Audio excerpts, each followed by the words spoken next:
یہ جو ایک لفظ ہے عبادت، اب میں اس کا تھوڑا سا تجزیہ کرنا چاہتا ہوں. عبادت کسے کہتے ہیں؟ عبادت کا لفظ بنا عبد سے. عبد غلام، جس کا آج آپ تصور نہیں کر سکتے. آج ہمیں جس کا تجربہ ہے وہ امپلائر امپلائی ریلیشن شپ کا ہے. آپ نے کسی کو بطور مزدور رکھا ہے، شام تک کام کرنا ہے، 100 روپے دینے ہیں، وہ آپ کا ملازم ہے، غلام نہیں ہے. وہ جب 8 گھنٹے پورے ہو جائیں گے سلام کرے گا اور جائے گا.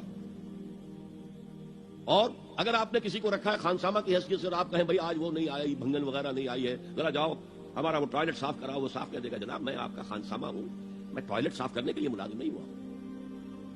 تو لمیٹڈ ٹائم اور فرائض بھی لمیٹڈ، یہ امپلائر امپلائی کے ہیں. وہ فرائض ادا کرنے کے بعد وہ آپ کے برابر کا شہری ہے، ایک ووٹ آپ کا ایک ووٹ اس کا ہے، کوئی فرق نہیں آپ کے اس کے درمیان. غلام جو ہوتا تھا عبد، وہ آقا کا مملوک ہوتا تھا، ملکیت. اور وہ ہما تن ہما وقت ہما جہت حکم ماننے پر مجبور تھا.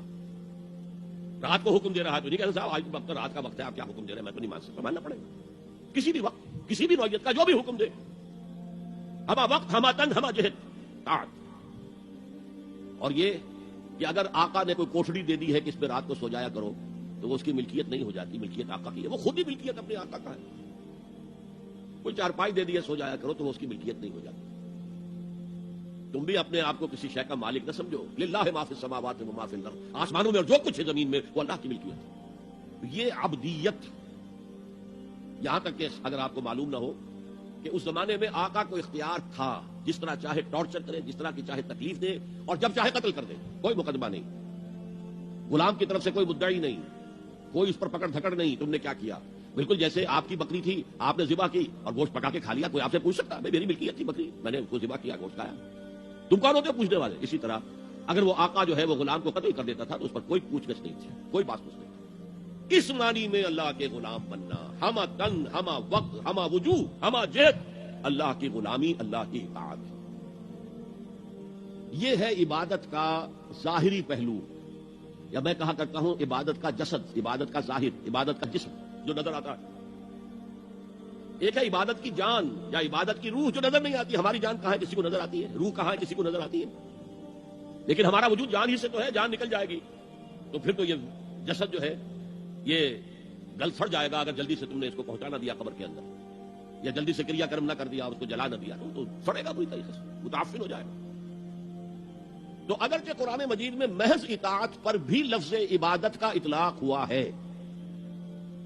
چنانچہ جب حضرت موسیٰ اور ہارون فرعون کے دربار میں پیش ہوئے پہلی مرتبہ، فرعون نے ایک بھپتی چست کی اپنے حواریوں اور درباریوں سے مخاطب ہو کر، یہ کون لوگ ہیں جو ہم سے اس طرح بات کر رہے ہیں، ہم سے کوئی مطالبہ کر رہے ہیں؟ ارسل معنا بنی اسرائیل وقومہما لنا عابدون، ان کی قوم تو ہماری غلام قوم ہے.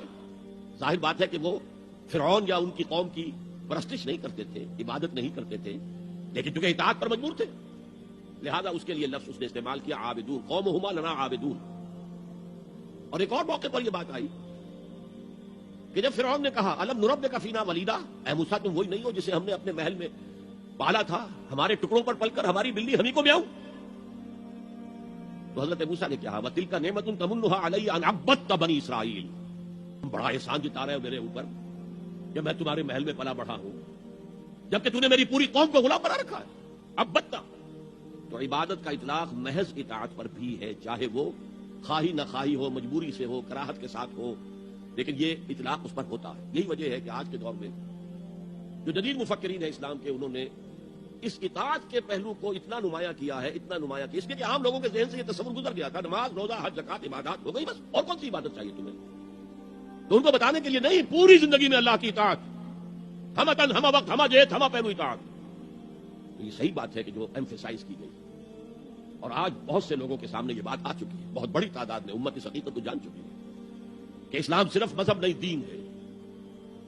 یہ مکمل نظام حیات ہے، یہ مکمل ضابطہ حیات ہے، اور اس سب میں اطاعت مطلق اللہ کی درکار ہے.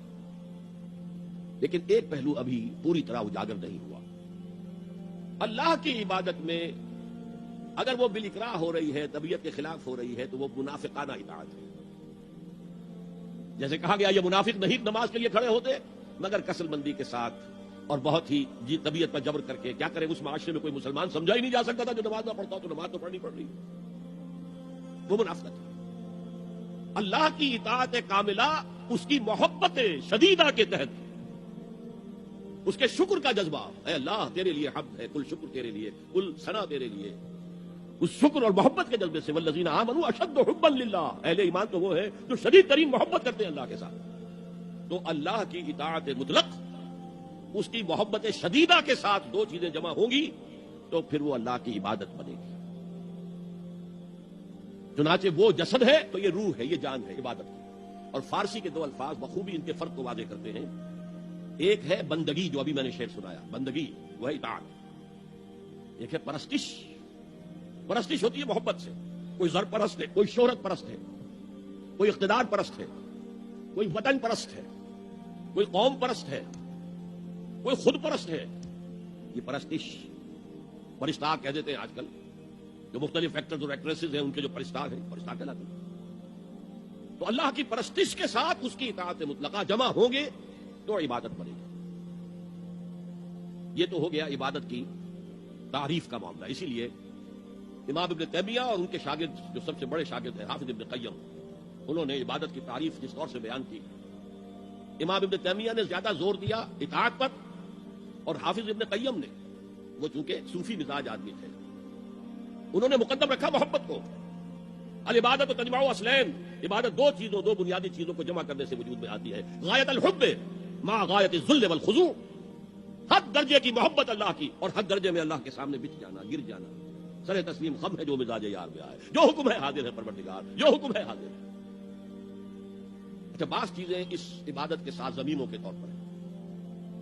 مثلا دعا، الدعاء مخ العبادہ، اور یہ بھی فرمایا الدعاء هو العبادہ. دعا جو ہے وہ عبادت کی روح ہے، عبادت کا مغز ہے.